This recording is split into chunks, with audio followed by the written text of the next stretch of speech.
그때의 제자들이 예수께 나와 이르되 천국에서는 누가 크니이까?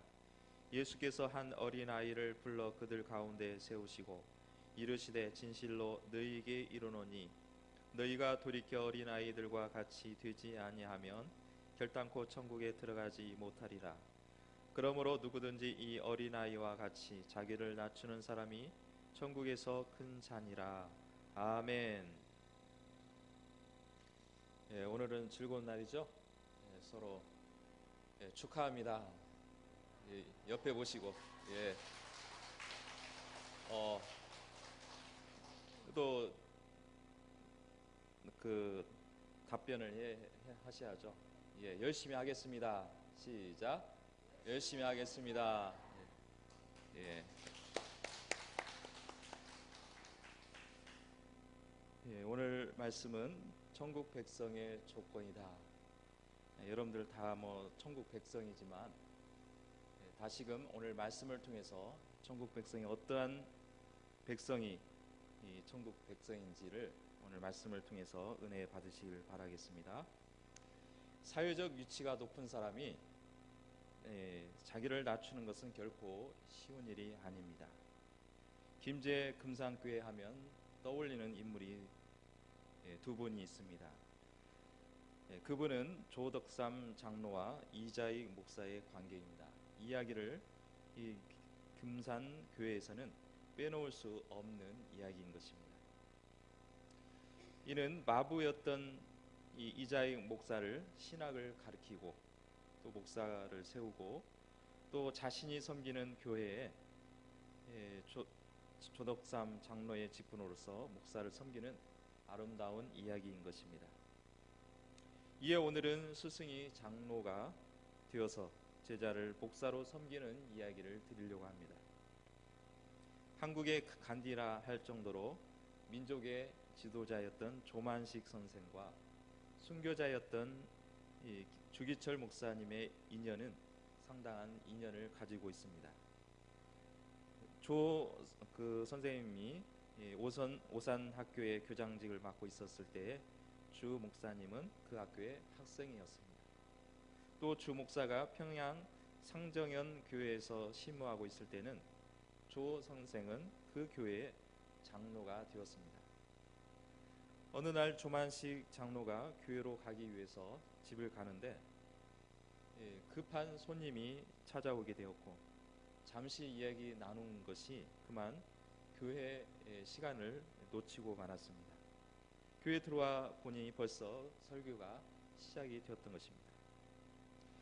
조 장로는 살짝 문을 열고 뒷자리에 살며시 앉아 있으려고 하니까 설교하시던 주기철 목사가 설교를 하다가 중단하고 갑자기 소리를 치는 것입니다. 조 장로님, 오늘은 서서 예배를 드리십시오. 조 장로는 얼마나 놀랐겠습니까? 그나마 늦게 와서 지금 염치가 없는 상황에서 주기철 목사님이 자신을 향해서 서서 예배를 드리라는 것입니다. 조 장로님은 어쩔 수 없이 그 자리에서 서서 예배를 드리게 되었고 거의 설교가 마칠 때까지 서서 예배를 드렸던 것입니다. 이제는 예배가 다 마친 가운데서 주 목사가 조 장로에게 대표 기도를 청하는 것입니다. 조 장로님, 예배 마치기 전에 기도를 해주십시오. 그러자 조 장로는 이렇게 기도를 했습니다. 주님, 용서하여 주옵소서. 주님을 만나는 것보다 사람 만나는 것을 더 중히 여긴 이 못난 죄인을 용서하옵소서. 또한 이 일로 주의 종을 마음 아프게 하였사오니 이 어찌 큰 죄가 아니겠습니까? 진실 어린 기도를 드리면서 이 조 장로는 더 이상 그 기도를 잊지 못하고 울음을 참지 못했다라고 기록하고 있습니다. 이를 본 교인들은 동일하게 그 울음 바다가 되었고 그 안에는 참 은혜의 시간이 되었다라고 어떤 일화에 나와 있습니다. 우리는 조만식 선생의 겸손한 모습을 우리 모두가 거울로 삼아야 할 줄로 믿습니다. 주님께서는 특별히 제자들에게 겸손에 관해서 말씀하고 있습니다. 그 이유는 제자들이 천국에 가면 자신의 자리 다툼을 통해서 부당한 경쟁을 했기 때문입니다. 1절 말씀에 천국에서는 누가 크니까, 이 질문 속에서 천국에서는 어떤 성품을 가진 사람이, 어떤 마음을 가진 사람이 천국에서 큰 자입니까? 라고 그런 의도로 질문하기보다는 지금 예수님을 가장 측근에서 섬기고 있는 우리들에게 서열을 정하신다면 누가 큽니까? 라는 그러한 의도가 담겨져 있었던 것입니다. 그들은 천국에 대해서 많은 것을 들었습니다. 예수님을 통해서 천국에 대해서 너무나 잘 들었습니다. 그러나 여전히 이 제자들의 천국에 대한 개념은 세상적인 개념에서 머물고 더 앞서지 못하는 모습을 볼 수가 있었습니다. 천국을 마치 세상에서 왕국을 세워 1등 공신이 되고 거기에서 벼슬을 받으며 영화를 누리는 것처럼 생각했던 것입니다. 그래서 제자들은 그리스도의 왕국이 세워지기를 기대했고 이제 그 왕국에서 그들이 차지하게 될 지위를 요구해야 할 때가 되었다라고 생각하고 있었던 것입니다. 제자들은 자기의 생업과 가정을 버렸습니다. 오직 주님을 따르기 위해서 나왔습니다. 그러니 그런 생각을 가질 만도 합니다. 그렇지만은 제자들의 생각은 아직 천국이 어떤 곳인지 모르고 있는 것입니다. 세상의 가치는 권력을 얻기 위해서 노력을 합니다. 힘을 과시하기도 하고 누구의 줄을 서느냐에 따라서 출세의 가도가 판이하게 달라지는 게 세상의 이치입니다. 자신의 처세를 어떻게 하느냐에 따라서 희비가 엇갈리는 것이 세상의 그러한 원리라는 것입니다. 아마도 제자들도 하나님의 아들이신 예수님께 선택을 받았고 사람들에게 핍박을 받으면서 예수님을 섬기고 있는데 천국에 가서 큰 벼슬을 기대하고 있었을 것입니다. 지금 우리가 보는 제자들의 태도를 보면서 어떻게 저런 어린 신앙을 가질 수 있을까라고 비판할 수가 있습니다. 그렇지만 현실을 보면은 그런 것만은 아닌 것 같습니다. 직분이 지휘가 된 지가 오래되었습니다. 또 여러 어떤 기관이나 그런 데를 보면은 지책을 얻기 위해서 돈을 쓴다는 얘기를 심심치 않게 듣고 있는 것이 현실입니다. 반대로 제자들도 이렇게 순간 높아지려고 하고 권위를 가지려고 하는데 내 스스로 높아지려는 마음을 어떻게 다스릴 수 있을까라고 우리는 고민해야 될 것입니다. 제자들을 비판하고 철저히 권위를 낮추라는 것이 아닙니다. 사람들에게는 인기를 얻고 높아지는 마음은 어느 누구도 다 가지고 있는 것입니다. 그렇지만 주님이 원하시고 천국의 백성으로 어떤 태도를 지녀야 진정한 큰 자가 될 수 있는지를 우리는 말씀을 통해서 보아야 한다는 것입니다. 예수님께서는 누가 크니까? 라고 한 제자가 질문을 할 때에 책망하시면서 한 어린아이를 불러서 그 가운데에 세우며 겸손을 가르치셨습니다. 한 어린아이를 세운다는 것은 본보기를 보여준 것입니다. 많은 제자들 또 많은 성인들이 있었지만 그 중에서 보잘것없는 한 어린아이를 세우면서 이 아이와 같지 아니하면 결단코 천국에 갈 수 없다, 이렇게 제자들에게 말씀을 하고 있는 것입니다. 이는 잔뜩 제자들이 기대하고 또 뭔가 예수님의 답변을 기대하고 있었는데 전혀 엉뚱한 말씀을 하시는 것을 들으며 제자들에게 찬물을 끼얹히고 있는 것입니다. 자, 이 말씀은 또한 또 다른 이해는 어떤 이해를 할 수 있느냐면 이제는 천국에서 누가 큰 자입니까? 그것이 문제가 아니라 오히려 천국조차 가는 것이 불가능하다는 것입니다. 어린아이와 같지 않다. 자신들은 이미 성인이 되었고 자신들은 어느 정도 판단력이 있는 그 상황에서 어린아이와 같이 아니하면 결단코 천국에 갈 수 없다는 그 말씀에 아마도 제자들 스스로가 놀랐을 것이고 또 위기의식을 가질 수가 있었던 것입니다. 아마 서로 간에 높아지려는 그런 마음은 어느새 사라지고 만 것입니다. 큰 자가 되기는 고사하고 일단 천국부터 들어가자는 어떻게 하면 들어갈 것인가 라는 그런 고민에 빠지게 된 것입니다. 이는 주님께서 제자들을 향해서 충격요법을 사용하면서 일침을 놓았다고 볼 수가 있습니다. 여러분들 어떻습니까?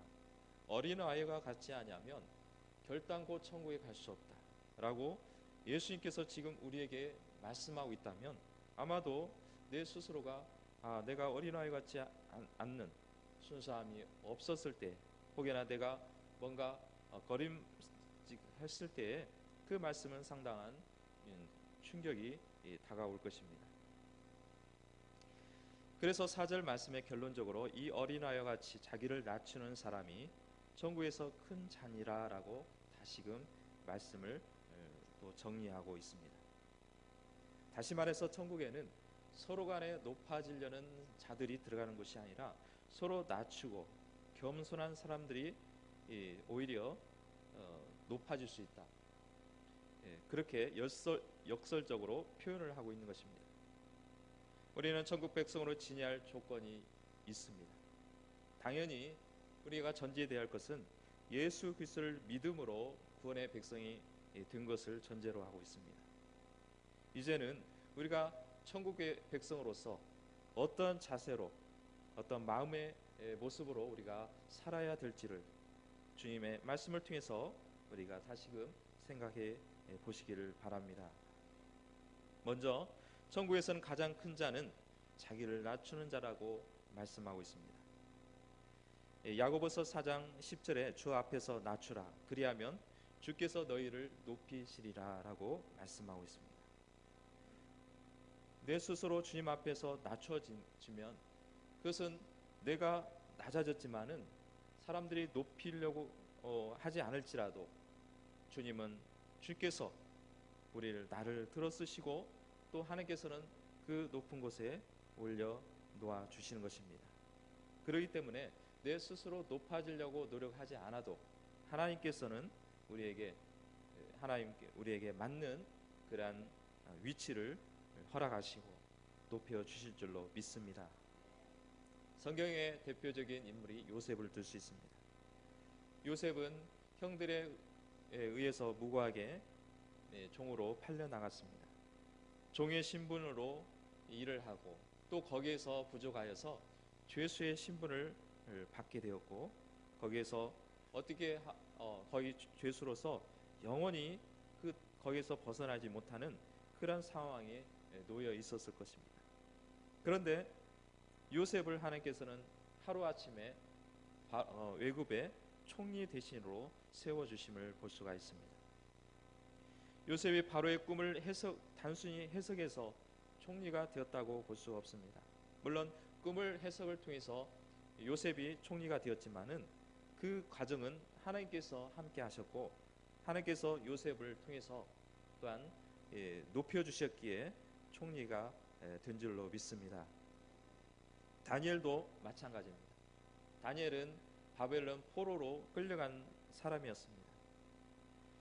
이 다니엘은 그렇게 많은 사람들 포로 중에 그 중에 한 사람에 불과했던 것입니다. 그러나 다니엘은 하나님께서 그 기도하는 다니엘을 높여주시고 또 때로는 그 권력을 얻었지만은 다니엘은 그때도 교만하지 않았습니다. 하나님 앞에 늘 기도를 했고 때로는 목숨의 위험을 받았습니다. 기도하는 것을 쉬지 아니했고 왕에게 손해가 되지 않도록 자신의 직무에 충실했던 사람입니다. 어떻게 보면 우리가 생각할 때 어느 정도 총리가 되면 자기의 권력을 누릴 만도 하지만은 다니엘은 결코 자신의 권력을 가지고 자기를 위해서 사용하지 않았다라고 말씀하고 있는 것입니다. 또 목동으로 잘 알려진 다윗을 볼 수 있습니다. 다윗의 형들은 다 사무엘 선지자가 왔다는 소식을 듣고 그 집으로 들어와서 자신이 기름에 뿔을 에, 기름을 자기가 받을 것이라는 기대를 가지고 왔지만은 다윗은 거기에 관심이 없었습니다. 오직 자기가 맡겨진 일에 충실히 했기 때문에 다른 형들도 무시했던 다윗이 오히려 하나님께서 선택하시고 또 왕의 자리로 올려주신 것입니다. 오늘 이 말씀을 통해서 우리가 높아지려고 아니해도 하나님께서는 낮아지는 자에게 높여주시고 귀한 그러한 직분을 허락해 주신 줄로 믿습니다. 또 주님 앞에 겸손히 낮추는 자를 붙들어 주시는 것을 볼 수 있습니다. 겸손히 낮추는 자에게는 또한 하나님께서 오른팔로 붙잡아 주시고 또 나그네와 같은 인생을 하나님께서 지켜주시고 고아 가부를 붙들어 주시지만 악인의 길은 굽게 하신다고 말씀하고 있습니다. 두 번째 우리가 생각할 수 있는 것은 천국에서는 귀한 것이 있습니다. 천국에서 가장 귀한 것은 무엇이겠습니까? 천국에는 아마도 우리가 생각하지 못하는 엄청난 그러한 아름다운 것들로 가득 차 있을 것입니다. 그 중에서 가장 귀하게 여기는 것은 99마리의 양보다도 잃어버린 한 마리의 양을 귀하게 여기신다고 주님께서 말씀합니다. 이는 무슨 뜻입니까? 해결할 것이 없는 99마리를 더 소중히 여기는 것보다는 잃어버려서 지금 하나님 주님의 품을 떠난 그 어린 양, 그 양을 하나님께서는 귀히 여겨주시고 그 양을 찾기 위해서는 험준한 그러한 계곡을 다니시면서 찾고 계신다고 말씀하고 있는 것입니다. 또 예수님께서 바리새인과 세리의 기도를 보면서 바리새는 하나님 앞에 기도를 하기를 자신의 의를 드러내는 기도를 했습니다. 저 세리와 같이 안음을 감사했다고 표현을 하고 있습니다. 또 자신이 얼만큼 하나님 앞에 철저하게 또 율법을 지키고 있는지를 자랑하고 있었지만 세리는 그렇지 않았습니다. 세리는 스스로가 죄인이었기 때문에 감히 하나님 앞에 얼굴을 들지 못하고 가슴을 치면서 하나님이여 불쌍히 여기소서 나는 죄인으로소이다 라고 기도했던 세리의 모습을 볼 수가 있습니다. 주님께서는 이 바리새인의 기도보다는 오히려 세리를 더 칭찬하시고 또 세리를 의롭다 여김을 받았다고 말씀하고 있는 것입니다. 오늘 말씀을 통해서 우리가 알 수 있는 것은 천국에서 가장 귀한 자는 어린아이와 같이 자기를 낮추는 자라고 말씀하고 있는 것입니다. 또 세 번째는 천국 백성은 책망받을 일을 하지 않는 자를 말하고 있습니다. 예수님 당시에는 서기관과 바리새인들이 있습니다. 그 사람들은 종교적 지도자였습니다. 또 율법에 대해서는 자타가 공인하는 인물들이었습니다.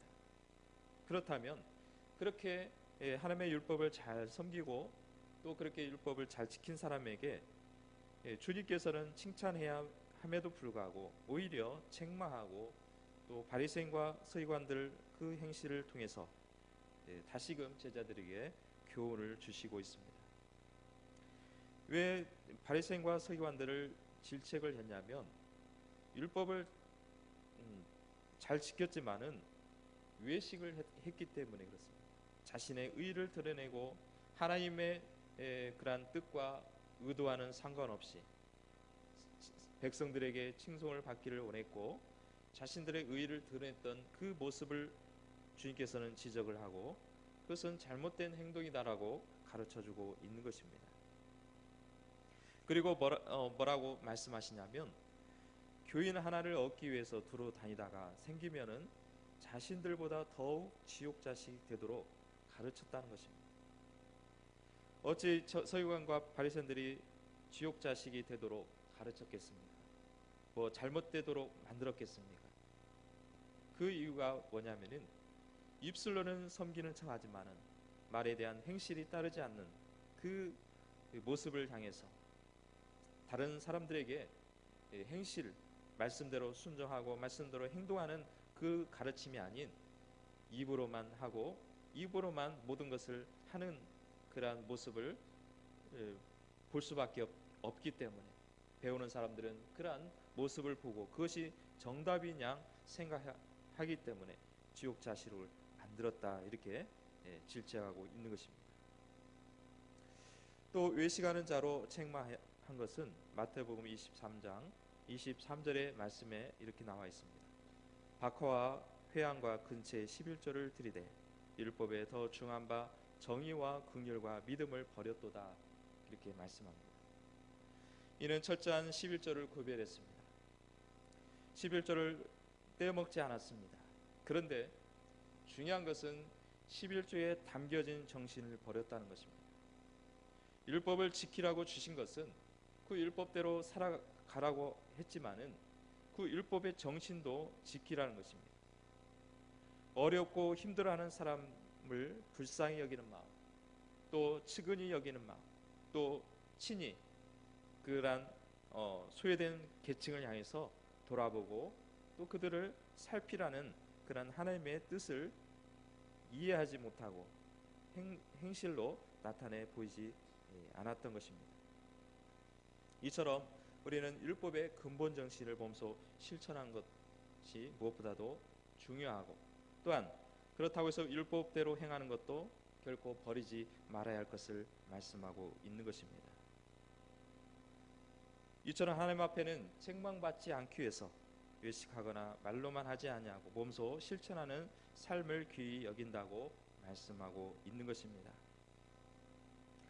네 번째, 천국 백성은 어린아이 같은 마음을 소유한 자라고 말씀하고 있습니다.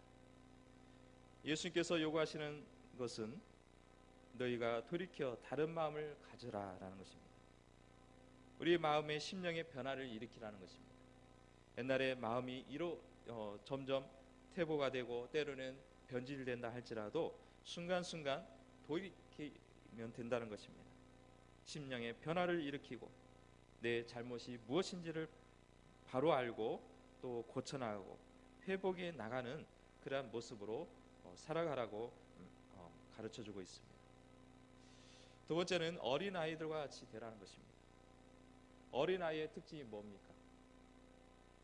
자신이 가장 어리기 때문에 어른들 앞에서는 늘 자신은 초라한 모습일 수밖에 없는 것입니다. 성숙되지 못하고 늘 숙이는 자세를 가지게 됩니다. 그래서 어린아이는 순수함과 또 거짓과 외식이 없다는 것입니다. 남에게 뭔가 체면을 차린다거나 자신을 좋게 보이려고 하지 않는다는 것입니다. 또 중상모략이나 간사함이 없다라고 그 특징을 설명할 수가 있습니다. 그런데 어린아이들을 보면서 요즘에 어떤 마음이 듭니까? 어린아이를 볼 때는 때로는 좀 영악하다라는 표현을 또 쓸 수가 있습니다. 세상이 너무 또 각박해지고 또 문화가 점점 그러한 세상의 문화들이 너무 퇴색해 가는 모습, 또 여러 인터넷 문화라든가 뭔가 또 조기 교육이 성행하면서 순수성이 좀 뭔가 떨어져 가는 것을 볼 수 있습니다. 최근에 제가 이런 얘기를 들었습니다. 무슨 얘기를 들었냐면 제 아내가 친구를 만나서 서로 식사를 하면서 그 친구의 딸이 제 성아보다 한 살이 높아서 많아서 초등학교를 먼저 들어갔어요. 그래서 제 아내가 그 애기한테 얘기를 했습니다. 야, 우리 성아 이제 1학년 올라가는데 네가 선배로서 한번 좀 조언이나 좀 좋은 말 있으면 한번 해봐라. 그렇게 했다는 거예요. 그랬더니 그 친구가 하는 말이 뭐라고 하냐면 딱 한마디가 나온 것이 뭐냐면 학교 들어가면 욕을 잘 배워야 돼. 어떤 욕을 하냐면 헐이 뭔지 아십니까? 그냥 터무니없다는 거죠. 그리고 뭐라고 하냐면 나 참 무슨 뜻입니까? 나 참 어이가 없다는 거예요. 그리고 중요한 것은 쉬를 잘해야 하는 거예요. 성한테 하는 말이 첫 가르침이 그거예요. 그리고 그래야 깜보지 않는다는 거예요. 자기는 그 친구는 그 얘기는 성아보다 훨씬 작아요. 성지만 할 정도로 그렇게 왜소한데 거기에서 1학년 들어온 것이 배운 것이 남에게 깜보지 않고 또 자기가 그 학교 생활을 하려면 뭔가 강하게 보여야 된다는 거예요. 그게 이제 처음 가서 배운 게 그 아이의 학교 생활입니다. 이 아이의 말 들었을 때에 어른으로서는 웃음거리가 되었지만은 얼마나 학교가 각박해져 가고 있는지를 볼 수가 있습니다. 거기서 살아나려면 강하게 보여야 된다는 거예요. 강한 사람에게는 강하게 하고 또 약한 사람에게는 또 거기에 맞춰서 생활하는 나름대로의 처세를 배우고 있었습니다. 자, 이런 모습을 볼 때 어린아이도 참 옛날의 모습이 아닌 뭔가 영악하고 순수성이 좀 떨어지지 않았나라는 생각을 가지게 됩니다. 그러나 어린아이의 그 일반적인 특성이 있습니다. 순수성이 있죠.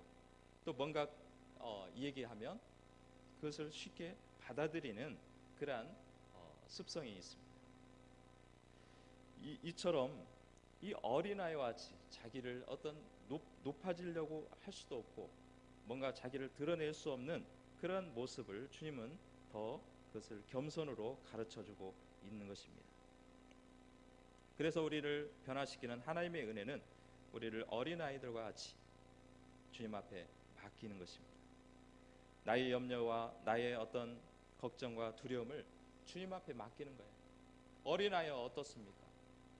자기가 스스로 지켜나갈 수 없기 때문에 부모의 도움이 필요하고 선생님의 도움이 필요하고 옆에 있는 친구들이 도움이 필요한 것입니다. 그래서 우리 요즘에 보면은 성인들은 어떻습니까?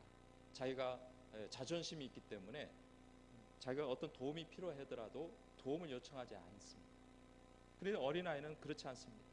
자기 체면 보지 않고 필요하면 바로 도움을 요청하고 또 그러한 부모를 의지하는 것을 볼 수가 있는 것입니다. 이처럼 우리도 주님 앞에 어린아이와 같이 자신을 맡기고 겸손히 주님을 붙들어야 되는 것입니다. 또 천국 백성은 주님을 위하여 충성된 자입니다.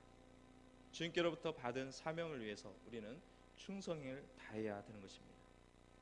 그래서 하나님께서는 우리 각자에게 맡겨진 달란트가 있습니다. 어떤 사람에게는 재능대로 재능이 많은 하나님께서 주신 재능이 많은 사람에게는 더 많은 것을 맡기고 또 재능이 부족하고 또 상대적으로 재능이 낮은 사람에게는 거기에 걸맞는 또 달란트를 주시고 있는 것입니다. 그래서 이 달란트 비유처럼 5달란트 맡긴 사람은 5달란트의 능력이 있기 때문에 맡겨지는 것이고 2달란트의 능력이 있는 사람은 2달란트를 맡기는 것입니다. 그런데 거기에 결과에 대해서는 주님은 말씀을 합니다.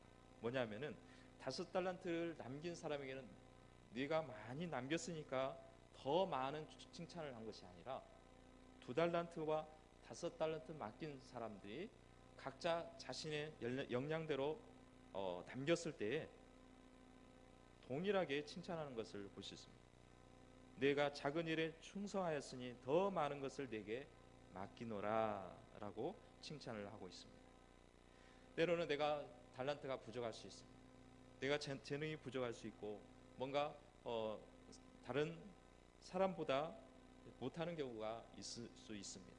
그러나 작은 일에 최선을 다하고 자기의 맡겨진 일에 충성을 다할 때에 하나님은 그것을 귀히 여겨 주시고 또 그것을 칭찬해 주시고 있는 것입니다. 우리는 큰 일만이 하나님의 일이라고 생각합니다. 적은 일에도 우리는 소홀함이 없을 때 천국 백성으로의 조건에서 만족할 수 있는 것입니다. 더 중요한 것은 내가 큰 것을 맡아서 내가 중요한 일을 하는 것이 아니라 하나님께서 나에게 맡겨진 것이 있는데 그것을 최선을 다할 때 또 충성을 다할 때 하나님은 그것을 보시고 칭찬해 주시리라 믿습니다. 또 그리고 주님을 위해서 끝까지 핍박을 견디는 자가 하나님께서 또 원하고 계신다 말씀하고 있습니다. 때로는 주님 신앙생활을 하다 보면 핍박이 따릅니다. 어려움이 따릅니다. 힘든 일이 있습니다. 그럴 때 우리는 중도에 실망하기도 하고 낭망해서 중도에 신앙이 퇴보되는 경우가 종종 있습니다. 그러나 우리는 하나님의 백성으로서 우리는 주님께서 십자가에 짊어지신 것처럼 우리는 십자가를 바라보며 또 핍박을 끝까지 견디는 자가 되어야 될 줄로 믿습니다. 그러므로 우리는 무엇보다도 천국 백성의 조건을 만족해야 합니다. 그것은 조건이라고 하면 세상에서 말하는 것은 실력을 말하고 있습니다. 어떤 능력을 말하고 있습니다. 그러나 성경에서 말하고 있는 주님께서 말씀하신 그 자격 조건은 어떤 능력이나 실력에 있는 것이 아니라 하나님 앞에 얼마나 겸손하고 또 얼마나 내가 주님 앞에 충성하고 있느냐가 더 중요하다라고 말씀하고 있는 것입니다. 우리 스스로는 주님 앞에 다 하나같이 또 천국 백성으로 우리를 인정하시고 또 우리를 돌봐 주시는 것입니다. 어린 아이와 같이 우리는 하나님께서 주신 사명을 잘 감당하고 무엇보다도 오늘 일꾼을 선출함에 있어서 우리 모든 성도들이 이렇게 만장일치로 또 이렇게 찬성하고 또 세웠습니다. 그러면 우리는 이 직분을 맡겨준 것은 또 하나님께서 나에게 적은 일을 주시고 또 이 적은 일을 감당해 나가라고 주신 줄로 믿습니다. 우리는 다 열심을 다해서 충성하고 또 어린아이와 같이 순수한 마음을 가지고 훈련하여서 하나님 앞에 귀한 일꾼으로 세움받고 사명을 다하는 저와 여러분들 되시기를 주님의 이름으로 축복합니다. 기도하겠습니다.